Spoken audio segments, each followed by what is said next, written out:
हाय दोस्तों, फिर से मैं आपके सामने हूँ एक नया रेसिपी के साथ। जो ये है रॉ मैंगो की अचार, जो इंस्टेंट अचार है, जो बना के खाते हैं, हम पका के खाते हैं। ये दरअसल आप खा सकते हैं, जैसे कि नवरात्रि हो गया, संक्रांति हो गया, कोई भी उपवास में। ये बहुत सी सिंपल सी रेसिपी है, कोई बिना प्याज लहसुन का ही है। उसको आप इसी समय खा सकते हैं और बहुत ही कंफर्ट फूड ये भी है। और ये पूरी जगन्नाथ मंदिर में भी बनता है और हर उड़ीसा के लोग भी इसको बनाते हैं इसी समय, जैसे व्रत हो गया, संक्रांति में बनाते हैं। तो चलिए दोस्तों, इसकी रेसिपी सीख लेते हैं। आम की अचार की रेसिपी के लिए आपको जो जो इंग्रेडिएंट चाहिए वो आपके सामने है। कच्चा आम कटा हुआ, थोड़ी सी गुड़, आपके स्वाद के अनुसार, ज़्यादा मीठा चाहिए तो ज़्यादा डाल सकते हैं, कम मीठा चाहिए तो कम डालेंगे। थोड़ा सा नमक, एक मिर्ची, कड़ी पत्ता, थोड़ी सी अदरक और नारियल का ग्रेट किया हुआ नारियल।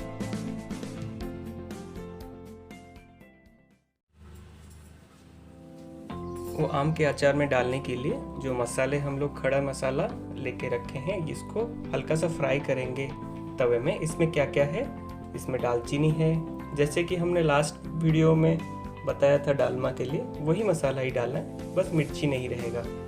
तो उसके लिए इंग्रेडिएंट है दालचीनी, सौंफ, थोड़ी सी जीरा, थोड़ी सी काली मिर्च, थोड़ी सी मेथी और नॉर्मल सी जीरा जो है। और उसको हल्का सा हम लोग एक तवे में गरम करके हल्का सा भून लेंगे और इसको ठंडा होने के बाद इसको ग्राइंड कर लेंगे, जैसे पाउडर बन जाएगा, मसाले का पाउडर। एक कढ़ाई बिठा के उसमें घी और थोड़ी सी जीरा डाल देंगे, एक हरा मिर्च और थोड़ी सी कड़ी पत्ते,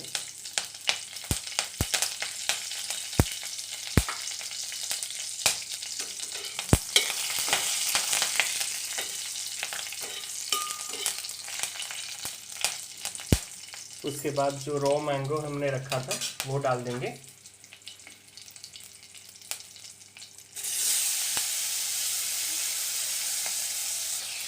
अब इसमें हम लोग थोड़ी सी नमक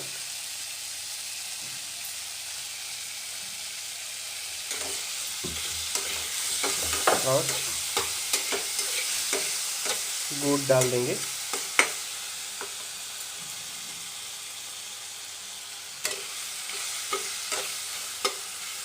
और इसमें थोड़ी सी हल्दी, ज़्यादा नहीं, हल्की सी हल्दी, जो हमने अदरक कूटा हुआ था, कूटा हुआ अदरक, नारियल,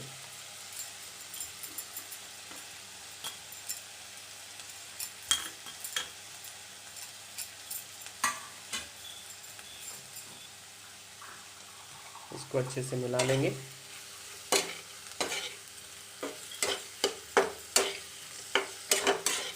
जो गुड़ और मिर्ची, ये सब थोड़ा खट्टा मीठा सा स्वाद आएगा और पूरा अचार जैसे खाते हैं। ये पका हुआ है तो आप इमीडिएट खा सकते हैं इसको। इसमें लगभग 2 कप पानी इसमें डालें, तो ये आम थोड़ा सा, उसका जो मसाला आपका पक जाएगा थोड़ा हल्का, और मसाला भी अंदर तक जाएगा। इसको लगभग 10 से 15 मिनट तक उबाल लें।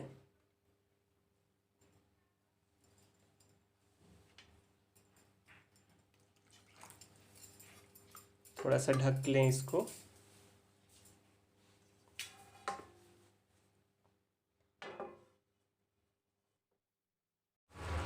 देखिए दोस्तों, ये पूरी तरह से हो चुका है,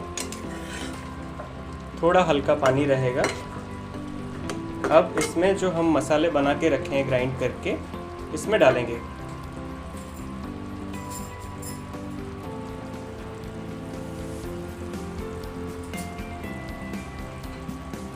इसको और पकाने की ज़रूरत नहीं है, गैस ऑफ कर दें और उसको अच्छी तरह से मिला लें।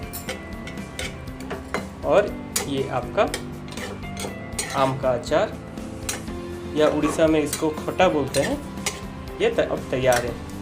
अब इसकी प्लेटिंग कर लें।